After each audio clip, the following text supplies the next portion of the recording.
नमस्कार सभी धर्मी लोगों का आपके अपने चैनल पर एक बार फिर स्वागत है।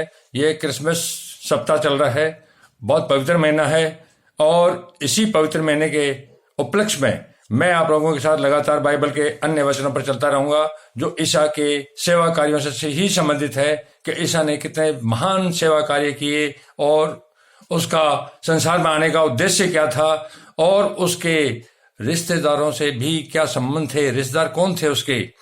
आप देखिए कितने महान कार्य हैं और कितने महान विचार थे उनके।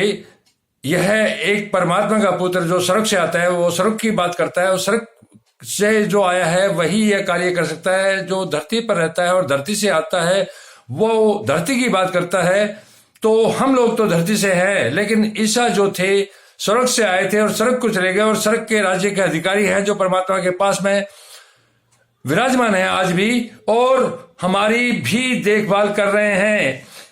यीशु की माता और भाई, सभी भाई बंधुओं को पता है कि ईसा की माता का नाम मरियम था और मरियम ने उसे कुंवारेपन में ही पैदा किया था, क्योंकि मरियम एक पवित्र स्त्री थी और उस पवित्र स्त्री को परमात्मा ने अच्छा माना कि मैं अपने पुत्र को बिना किसी पुरुष के संसर्ग के खुद किसी पवित्र आत्मा और पवित्र कोख में भेजूं।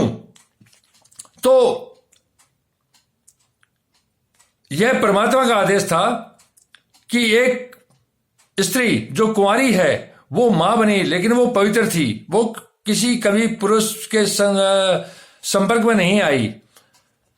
ईसा के जन्म के बाद उसकी शादी हुई, वो मैं आपको बाद में बताऊंगा, लेकिन ईसा के जन्म से पहले वो बिल्कुल पवित्र थी और परमात्मा के आदेश से, एक अग्नि के आदेश से उसके कोख में ईसा मसीह का प्रवेश हुआ और वो धरती पर आए।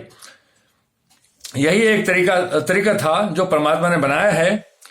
यीशु की माता और उसके भाई, देखिए उसकी माता और उसके भाई उसके पास आए जब ईसा मसीह महान सेवा कार्य में लगे हुए थे। अलग अलग जगह, इजराइल के आसपास के इलाकों में वो जाते थे और दीन दुखियों की सेवा में दिन रात जुटे रहते थे। उनका कोई घर बार नहीं था, वो घर से कोई मतलब नहीं रखते थे। जहां रात हो जाती वहीं किसी के यहाँ डेरा डाल लेते थे और सभी उनकी इज्जत करते थे। उसकी माता और उसके भाई उसके पास आए जब वह सेवा कार्यों में लगे हुए थे अपने शिष्यों के साथ, पर उसकी माता और उसके भाई उसके पास आए, पर भीड़ के कारण उससे भेंट नहीं कर सके। पर भीड़ इतनी थी कि वो उससे भेंट नहीं कर सके, अर्थात उससे मिल नहीं पाए। और भीड़ में से उसके शिष्यों ने कहा, तेरी माता और तेरे भाई बाहर खड़े हुए हैं, तुझसे मिलना चाहते हैं। ईसा को देखिए उसके शिष्यों ने क्या कहा, तेरी माता और तेरे भाई बाहर खड़े हुए हैं, तुझसे मिलना चाहते हैं। अब देखिए उस महान आत्मा का जो स्वर्ग से आया है उसका क्या जवाब है।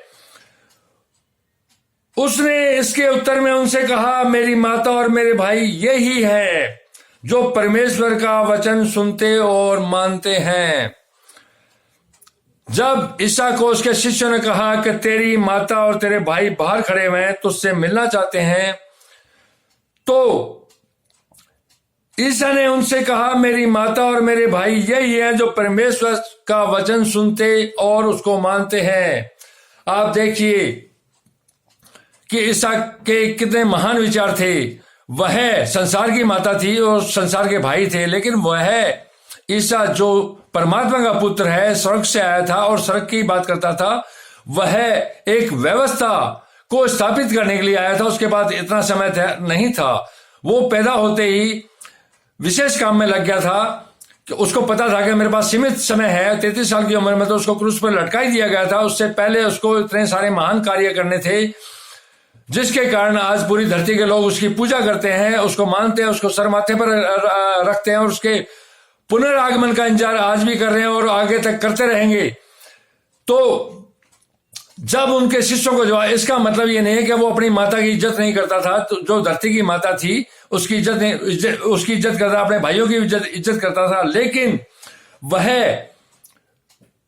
एक विशेष कार्य के लिए, जो दीन दुखियों के लिए, दुखों को दूर करने के लिए, पापियों का पाप नाश करने के लिए और जहां ज्ञान नहीं था, उनको जो अंधकार में थे उनको रोशनी में लाने के लिए वो आया था, तो उसके पास इतना समय नहीं था। और जो उसकी बात को सुनते थे, उसकी बात पर जो चलते थे, जो परमात्मा की व्यवस्था है उसको मानते थे और उस पर जो चलते थे, वही उसके भाई और वही उनकी माताएं थी। यहां भावार्थ यही है, वह अपनी माँ और भाई की बेइज्जती नहीं कर रहा, बल्कि उनको मान रहा है अपने मन में, लेकिन उन्होंने अपना काम कर दिया। वो अपनी माता से पैदा हो गया, माता के साथ रहा, लेकिन उसको एक काम करना था पूरी दुनिया के लिए, इतना आसान नहीं था और बहुत सीमित समय के लिए वो आया था। तो भाइयों में उलझ के और माँ बाप में उलझ के उसका अपना व्यवस्था जिसकी स्थापना करनी थी वो नहीं कर सकता। इस कारण से उसने ये जवाब दिया कि मेरी माता और मेरे भाई यही है जो परमेश्वर का वचन सुनते और मानते हैं, क्योंकि ईसा खुद तो सेवा कार्य कर ही रहा था। उसके बाद उसने अपने 12 शिष्य जो प्रेरित कहलाते हैं उनको भी ट्रेंड किया, उनको भी इस मार्ग का ज्ञान दिया कि तुम भी यह सेवा कार्य मेरी तरह करोगे और मेरे से बड़े बड़े कार्य करोगे। अंधों को ठीक करना, कोढ़ियों को ठीक करना और किसी बीमारी, किसी दुख में उसका निवारण करना इत्यादि जो शक्तियां परमात्मा के पुत्र ईसा के पास थी, उसने अपने 12 प्रेरित जो उसके शिष्य थे उनको भी दी और उनको आगे बढ़ाया। उनको कहा कि तुम भी वो शिष्य तैयार करो, ताकि इस तरह से ये जाल जो है शिष्यों का, परमात्मा की व्यवस्था का, वो पूरे संसार में फैल जाए और पूरा संसार पवित्र हो जाए।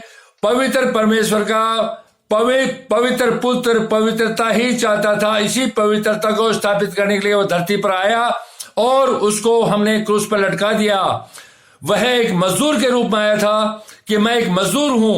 उसने मजदूरी की और उसकी मजदूरी आज तक हम पर कर्ज के रूप में है। उसी कर्ज के पाप से हम आज दुखी हैं। जब तक ईसा का यह कर्ज हम नहीं चुकाएंगे, परमात्मा के रास्ते पर नहीं चलेंगे। ईसा ने तो हमारे लिए बलिदान दे दिया, हमारे पापों को अपने कंधे उठा के क्रूस पर लटक गया।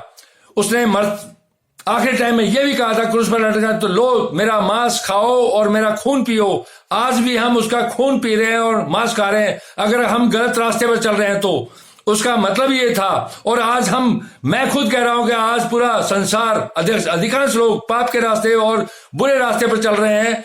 यह परमात्मा की व्यवस्था और ईसा की व्यवस्था के खिलाफ है। तो मैं आप लोगों से विनती करता हूं कि इस क्रिसमस पर्व पर अपना शुद्धिकरण करो और शुद्धिकरण करके परमात्मा और ईसा के द्वारा बताए गए पवित्र मार्ग पर चलो। परमात्मा एक है तो धर्म भी एक है। इसको किसी धर्म विशेष में मत लो कि ये ईसाई है, ये हिंदू है, ये मुस्लिम है, ऐसा कुछ नहीं है। परमात्मा एक है तो धर्म भी एक है। और धर्म की अपने आप की मानस और शरीर की शुद्धि करो। जब आपका दिल और दिमाग साफ हो जाएगा, शरीर शुद्ध हो जाएगा, शरीर शुद्ध हो जाएगा तो परमात्मा और परमात्मा का रास्ता आपको नजर आ जाएगा। वही धर्म है, उस पर आप चलोगे तो ईसा का जो मजदूरी का बकाया है वो उसको चूकता होगा। जब उसको चूकता हो जाएगा तो उसको खुशी होगी और परमात्मा का पुत्र पुनरागमन के लिए तैयार बैठा है। वो जरूर आएगा, हर एक के पास आएगा, मेरे पास, आप सभी के पास आएगा। आज तो आप लोगों के पास शांता आएगा जो आपको अलग अलग उपहारों से उपहार प्रदान करेगा।